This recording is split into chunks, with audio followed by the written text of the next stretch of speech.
Freakonomics Radio is sponsored by LinkedIn ads. Ever invested in something that didn't live up to the hype? Marketers know that feeling. They optimize for the numbers that look great, like impressions, but then they don't see revenue. LinkedIn has a word for that: bull spend. Instead, you can get the highest ROAS of major ad networks with LinkedIn. Cut the bull spend, advertise on LinkedIn. Spend $250 and get a $250 credit. Go to linkedin.com/Freakonomics. Terms apply.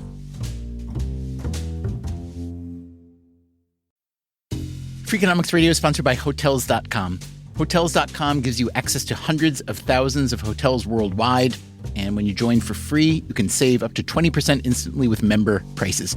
Plus, every stay earns rewards. So when you book one trip, you're already lowering the cost of the next one.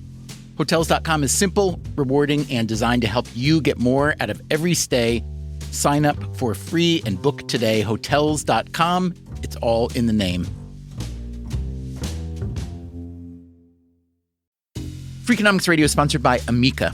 You know what they say: if you want to go fast, go alone. If you want to go far, go together. So go with Amica and get coverage from a mutual insurer that's built for their customers, one that looks after what's important to you together.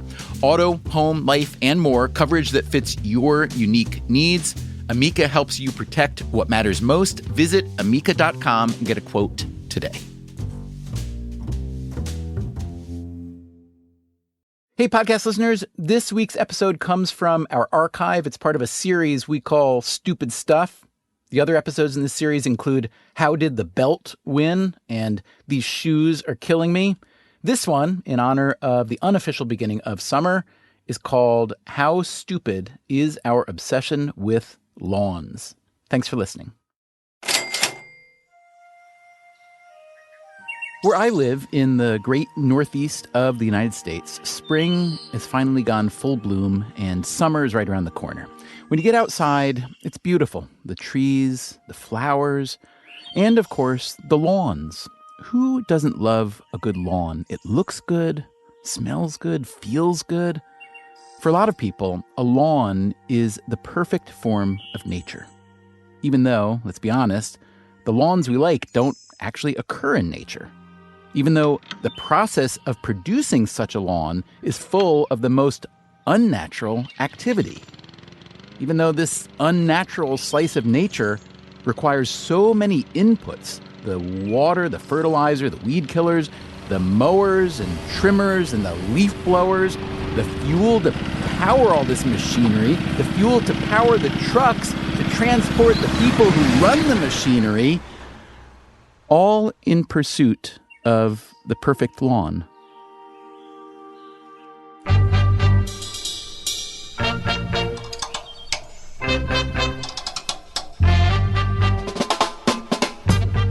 From WNYC Studios, this is Freakonomics Radio, the podcast that explores the hidden side of everything. Here's your host, Stephen Dubner.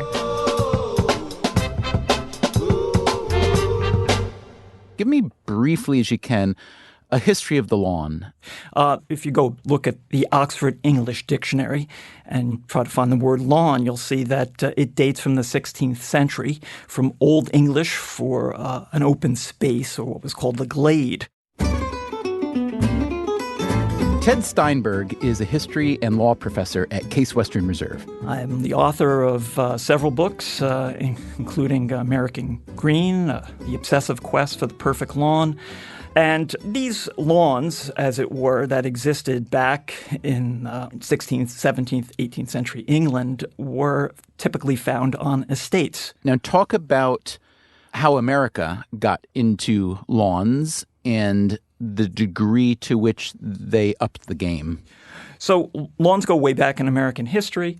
Washington and Jefferson, of course, had lawns. Nevertheless, even well into the 20th century, people, especially working class people, were more concerned with, how shall I say, the use value of their yards as opposed to the exchange value of the landscape. And what I mean by that is that working class people would raise small livestock in their yards or raise vegetables.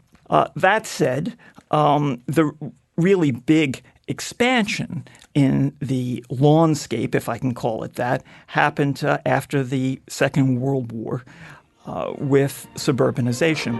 This is Levittown, one of the most remarkable housing developments ever conceived. Between 1947, 1951 or 2 or so, the Levitts mass-produced some 17,000 homes on what had been a bunch of potato fields on Long Island in New York. Well, every one of those 17,000 homes had a lawn surrounding it. If you look back at the deeds for Levittown and other places, you'll find that there are covenants in them requiring the owner of the new Levittown home to mow their yard once a week. Yes, that old potato patch has come to a good end. Today, Americans spend roughly $60 billion a year in what's known as the turf grass industry. This covers lawn supplies, lawn services, and so on. That figure includes sports fields, commercial properties, and private lawns. Lawns account for about 2/3 of the total square footage. And how much square footage is that? That's about 40.5 million acres of turf. That's Christina Malaysia. I'm a scientist by training, and I worked for NASA for over 10 years. Today, Malaysia is an independent environmental scientist. 40-odd million acres of turf. For reference, that is bigger than Iowa. Malaysia hadn't set out to measure the size of America's lawn. In fact, quite the opposite. I was working to map the amount of paved area in the United States. Mapping out paved areas included using satellite data that measured nighttime light emissions. Light emission that come from basically turning on street lights at night. She and her team also used aerial photography, which, of course, showed more than just paved areas. Yeah, we also took measurements of how much lawn area there was and how many shrub area and tree area. And that's how they came up with 40.5 million acres of turf, which is just a bit less than 2% of the United States. Paved areas, meanwhile, make up just 1.3%. The sheer volume of grass got Malaysia thinking. How are lawns actually functioning as an ecosystem?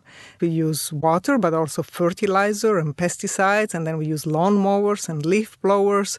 But they're plants, so they photosynthesize, they absorb carbon. What's the balance between what we put in and what we put out? And so I decided this would be a worthwhile question to ask. The specific question being whether lawns are, from a carbon perspective, net positive or net negative. She began by trying to tally how much water people use on their lawns. The standard recommendation, especially where rainfall doesn't do the job, is 1 inch of water per week. And I came up to some numbers that I could not believe. What were these unbelievable numbers? The total was about 20 trillion gallons per year on lawn watering. You want a little context for that number? Consider that we use just 30 trillion gallons to irrigate all our crops.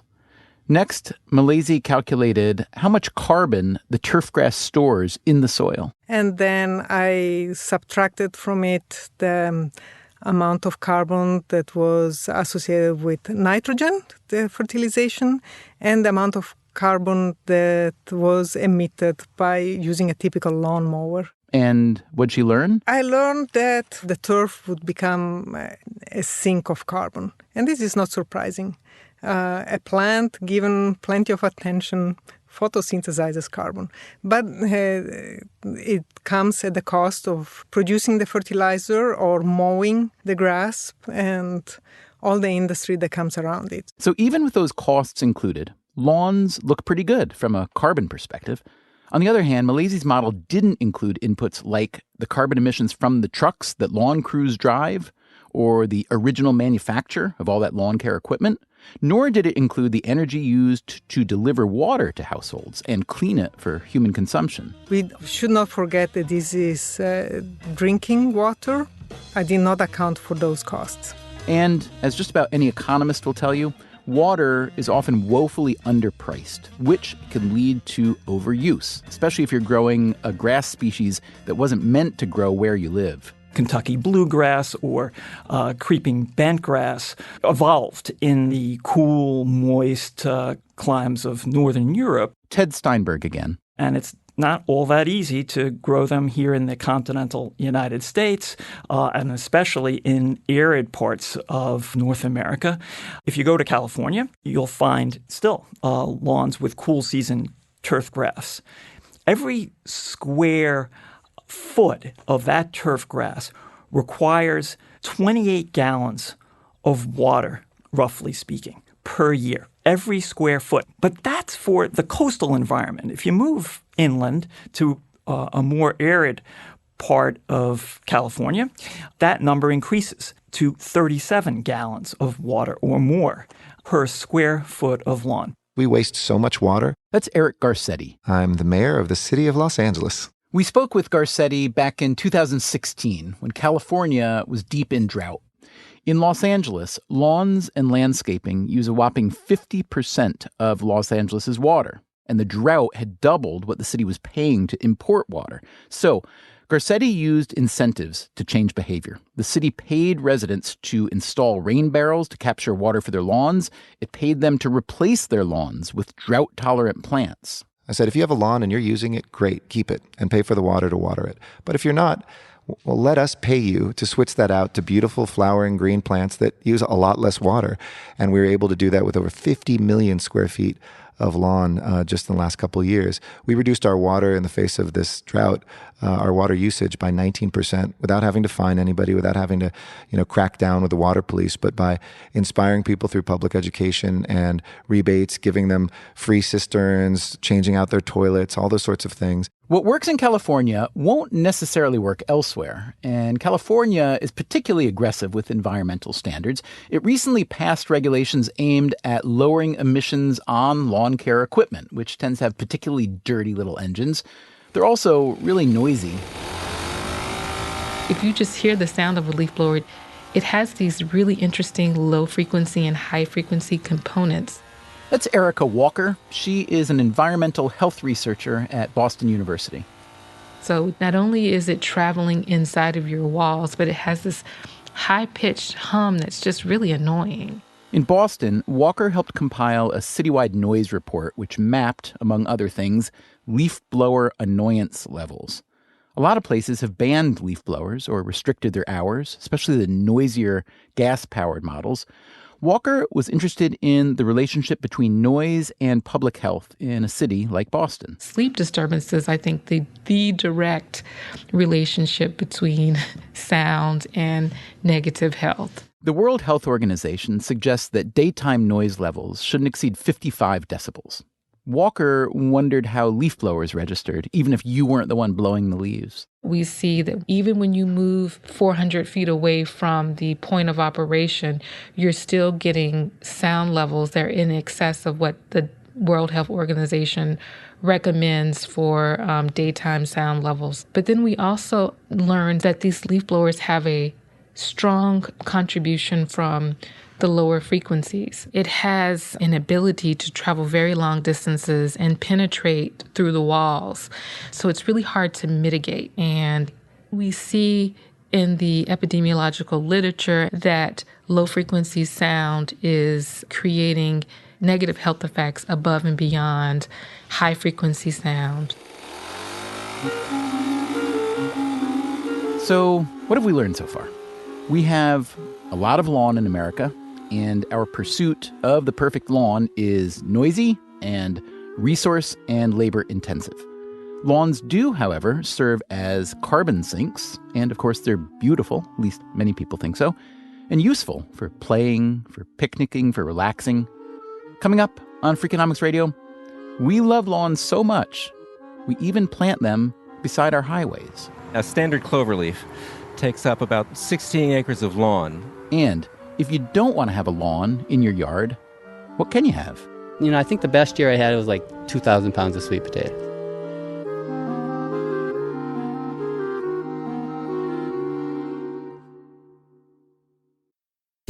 Freakonomics Radio is sponsored by Figure. Did you know that 40% of homeowners own their home outright?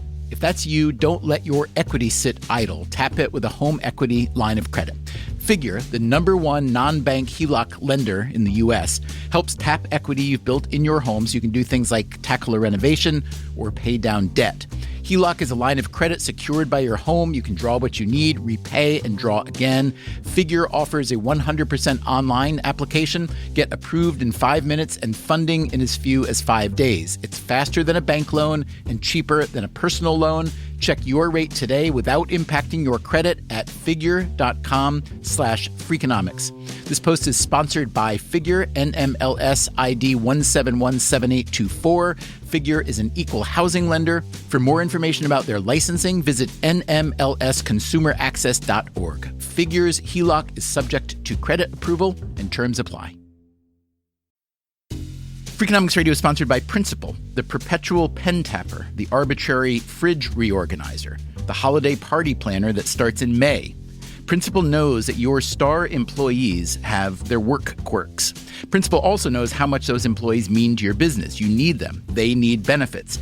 Work with Principal so they can help your team with a retirement and benefits plan that's right for them. Principal Life Insurance Company, Des Moines, Iowa.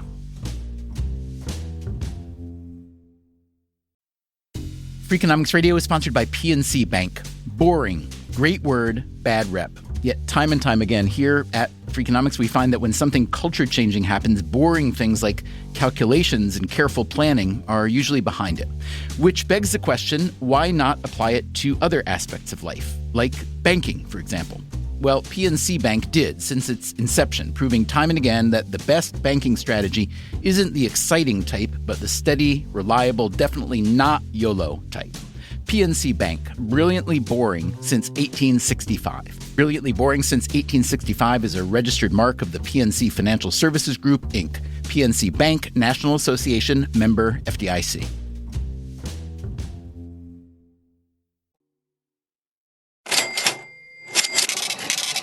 Why did we make this episode about the costs and benefits of lawns?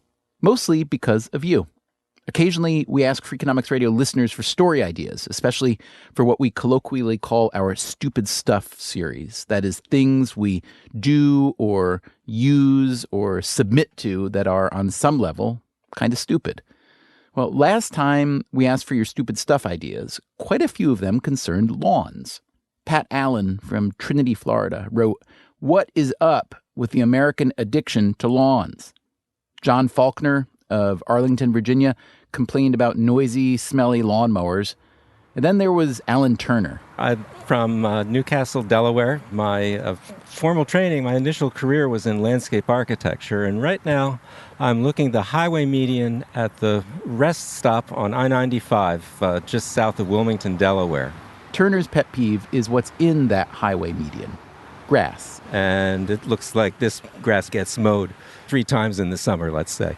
It's not just in highway medians, but also those cloverleaf interchanges. A standard cloverleaf takes up about 16 acres of lawn. Turner understands why these are all grass. Grass is cheap. Grass is the cheapest ground cover you can install. The problem with grass is that it's also the most expensive ground cover to maintain. And it has to be maintained, mowed especially, for safety, for good sight lines. So you've got all that mowing and all those traffic delays when the mowers are out there in the medians. Turner's idea is to plant highway medians with plants that don't require maintenance like grass does. The seed might cost slightly more, but that's the only difference. And then you'd get a permanent ground cover that needs no mowing. I can honestly say this is the first time I've ever been asked to talk to anybody about roadside vegetation management. That's Doug Hecox with the Federal Highway Administration, which advises states on how to maintain their highway grass. Nobody asks us about plants. They ask us about traffic and potholes. But I think conservatively, we've got about 17 million acres of roadside vegetation. Roadside grass dates back to the early days of auto travel. Having a grassy area near the road in case somebody broke down or wanted to just rest after this ordeal of driving around was a very tempting option. So that's what began. And as time went on, grass sort of became an expectation because everywhere you went, there it was. And when you didn't have it, people noticed it. That was the prevailing attitude. We want these roads to look inviting. We want them to look like your front yard. That began to change as early as the 1960s as state and local governments realized how many resources went toward maintaining all that grass. And in the 70s and 80s, we began to realize the water was really a big issue, and states dealing with tight budgets began to plant native grasses, things that were a little bit more water efficient. And grasses that didn't require as much mowing. But still, how about Alan Turner's idea to get rid of grass entirely in favor of something that requires no mowing? I think he does have a point. However, I'm also not willing to say that states haven't already considered that. There may be reasons why they have to plant what they have. Budgets are so tight at the state DOT level. Okay, so what about not replanting, but also just not mowing the grass at all? If you were to let something just go wild or return to nature, that sounds great. It sounds easy. It sounds cheap. And it is. It's not necessarily the best choice, though. That's where the invasive species thrive.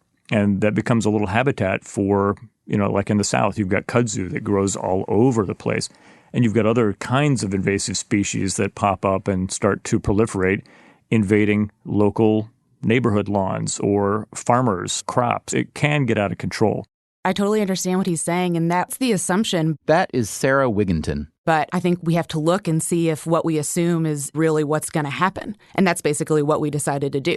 She's an ecologist working on her PhD at the University of Rhode Island. My ecological research focuses on finding creative solutions to human-caused environmental issues. She and her colleagues had a question about invasive species. The question that we were trying to answer was if invasive species actually do proliferate in roadside areas that are taken out of the regular mowing management strategies. They took advantage of a sort of natural experiment in Rhode Island. The Department of Transportation typically mows its roadsides anywhere from 3 to 10 times a year. But over the past decade, it decided to reduce mowing in some areas and stop entirely in others. We classified that as passive restoration because you're just taking it out of the mowing circulation and then letting it go, letting succession take course. This let Wigginton and her colleagues compare the number of invasive plant species in the mowed areas versus the unmowed, which had begun to grow wild. They also looked at young forests nearby, which had never been mowed. How did they collect those data? It's not super glamorous. We basically lay out really long tape using compasses to make, straight angles. And then in a very, very time-consuming process, we document every single species that we see in these subplots. What'd they find? We found that invasive species are not proliferating significantly in these areas that are taken out of the traditional mowing scheme. They have the same number of invasives as both the young forests and the traditionally mowed areas. So I would advise that state DOTs move as much of their land as is reasonable to a reduced or low or no mow management scheme. Well, I think the easiest thing to do is to elect to have what I call a low-maintenance lawn. That's Ted Steinberg. Again, he is talking about personal lawns now, not highway medians. Overtreatment is the single biggest problem that we have here in the United States with respect to lawn care. So right away, scale back on the chemical applications. You can get away with 3 applications of fertilizer per season. People also probably need to actually learn a little bit about the ecology of their yard. To do it right, you probably should get a soil test. Not a big deal. Leave the clippings on the lawn, for God's sakes. Don't put them out on the curb because the clippings break down and they return nutrients to the soil. And I would argue, consider stopping the irrigation. Brown's not so bad. Oh, I think you just lost a lot of our lawn-loving audience right there. I think that's too bad. I'm not saying I disagree with you. I'm just saying that I think when most people think of a lawn, brown is death. Brown is the enemy. Brown is not a lawn. The next time your lawn, if you're worried about this, it turns brown, go out there, get down on your hands and knees and look at the grass. It's not dead, most of them. I mean, if you have a horrible drought, okay, I get it. Okay. But if it's not, when it appears to be brown, it's actually dormant. And you'll see a little bit of green where the blade meets the soil. The individual plants, most of them, are still alive. Ted, I think even you would have to admit that if you got your way and if America suddenly woke up and said, you know what, a low-maintenance lawn is good enough. It makes a lot of sense. Aesthetically, it's fine. Environmentally, it's probably better. Noise-wise, et cetera, but think of the jobs you're killing. I mean, this is a pretty substantial part of the labor market, especially for low education workers. Are you, Ted Steinberg, professor of history and law, willing to take the heat for killing off all those jobs? I think one of the big problems that we have in the United States today, maybe even in the world, is a lack of meaningful employment. But actually, it might not be as dire as you're implying here. You're still going to need people to mow the lawn. Maybe not as much. You don't really need necessarily to mow your lawn once a week. So this could represent a savings, obviously, to consumers. And it might not be the case that the floor is going to fall out of the job market because Ted Steinberg advocates for less in the way of perfection in lawn care. There's also the possibility of repurposing your yard entirely. Maybe a tennis court or an outdoor library, or taking a page from our past. Hey, Jim, my name's Steven. How are you? Good. Hi, Steven. I'm Jim. Jim Kowaleski is a front yard farmer in Newport Richey, Florida, a small city just outside of Tampa. All right, so let me ask you this. You came up in lawn care. Did you enjoy that work? I might have thought I did, but now every time I see a lawn trailer, I just shiver. It's just like terror. I don't know. So I don't, I didn't. And, I had to use so many chemicals, especially in as I came to Florida, because the lawns they got here, they've got kinds of grasses that will not grow without pesticides and herbicides. You can't get them to do anything. But vegetables and fruit are a different story. He grows sweet potatoes and black-eyed peas, star fruit and avocados, lettuce and broccoli and cabbage and cauliflower. Kowaleski turned a front yard into productive farmland. He started with his own yard, then expanded to his mom's house down the street. And then my ex-wife just bought a house right next door to her 3 years ago and offered me her front yard, which is full sun. So it's allowed me to have a lot more growing space. He sells his produce at a local farmer's market. I think the best year I had was like 2,000 pounds of sweet potatoes. But theoretically, if I get better at this should be producing like 15,000 pounds. I cannot believe how much value can come out of a small piece of land. Kowaleski gardens all winter in Florida. And then he drives his 1965 cherry red pickup truck to Maine, where he does the same thing. In both places, he's known for his salad mix. I call it a greens mix, and I kind of plant very diverse. Like it could be, 100 different leafy greens, and I'll go through the garden and kind of mix it as I pick it. And then I wash it and spin it and put it in a bag and sell that. And, I'll sell, in Florida, I probably sell 2,000, 2,500 of those bags a year. And in Maine, it's pretty much the same mix and, maybe 1,000 up there. It's a shorter season and it's not as populated. So I make more of my money in Florida for sure. So how much money do you make? I'm doing really well. I do keep track because I want to show people how much you can make because it's pretty much a cash business. I could hide stuff, but I haven't. I've kept track for the last 3 years or 2 years really good. So I think first year that I kept good track was like 24 grand and then 27. And I bet I'm on a pace of like 35 this year. And so I have very little expenses. So, 35 grand's a lot of money. I don't know where to spend it actually. Do you have any help or no? It's just you? No, I'm kind of a fuss budget, and I've learned that it's more stressful for me to try to work with other people and make things happen. It's more of my focus is to see how productive a small piece of land can be, and I'm seeing that every year I'm getting better at it. Are there or were there any legal issues or ordinances you had to deal with to plant a garden in a front yard there? We're fortunate here because, it is a non-deed restricted community, so there's not much for ordinances. And so there's nothing against the law to do this. I mean, potentially there could be some enforcement issues about, height of vegetation, but it's always looked so good. That was never an issue. So you sound like a pretty live and let live kind of guy. But on the other hand, it sounds like you would be pretty happy if you started a front yard garden revolution, yeah? I would. I wouldn't think I'd be one to lead something like that, but I've found that, people follow things that work. I haven't done any promotion over this 10 years, but there's been a lot of press. I've been amazed at how people are just longing for this. And, I think it's poised to take off. And so, potentially we can put people back to work on the land. A farm in every yard?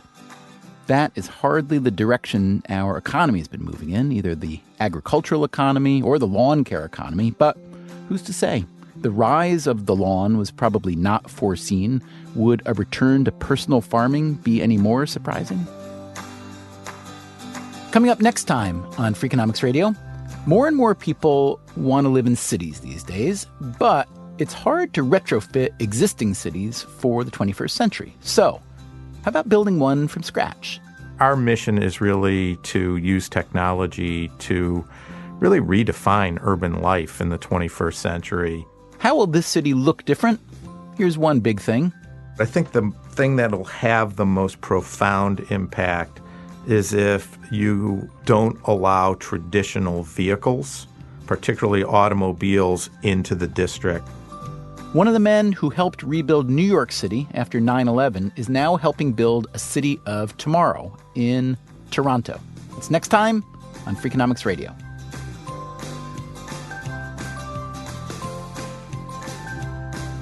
Freakonomics Radio is produced by WNYC Studios and Dubner Productions. This episode was produced by Christopher Worth. Our staff also includes Allison Hockenberry, Merritt Jacob, Greg Rosalski, Stephanie Tam, Max Miller, Harry Huggins, and Andy Meisenheimer. We had help this week from Sam Baer.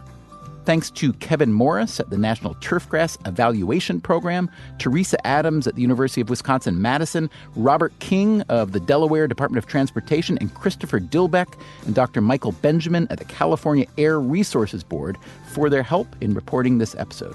Thanks also to Justin Mabey, Amy Sturgeon, Pat Allen, John Faulkner, Sarah Schneewind, and all the other listeners who sent us their suggestions about lawn care. Ted Steinberg's latest book is Gotham Unbound, The Ecological History of Greater New York. You can subscribe to Freakonomics Radio on Apple Podcasts, Stitcher, or wherever you get your podcasts. You should also check out our archive. It's at Freakonomics.com. You can stream or download every episode we've ever made. You can also read the transcripts and look up the underlying research. We can also be found on Twitter and Facebook. Thanks for listening.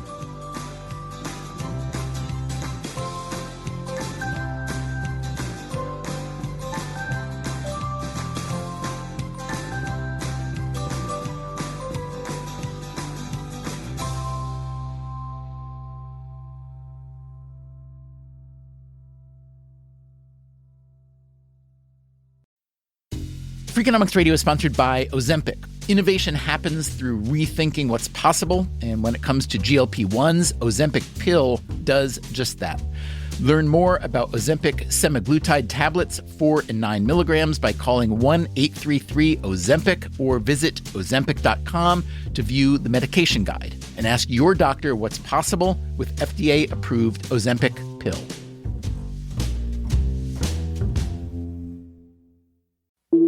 Breathe in. Feel the sense of calm that comes from having up to $300 in overdraft protection with GoToBank. Now... Did you say $300? Yes. Now, back to our breathing. So if I overspend my balance, GoToBank has my back up to $300? Yes. Can we breathe out now?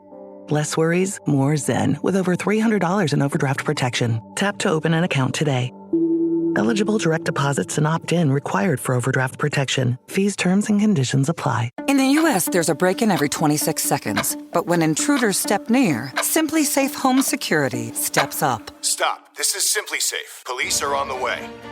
Using AI alerts, U.S.-based live agents help deter break-ins. Simply Safe. No long-term contracts. Save 50% on your new system with professional monitoring at simplysafe.com/SXM or with promo code SXM. Outdoor deterrence requires a Simply Safe Active Guard outdoor protection plan starting at $49.99 a month. Visit simplysafe.com/licenses for alarm license information. Tennessee 2012.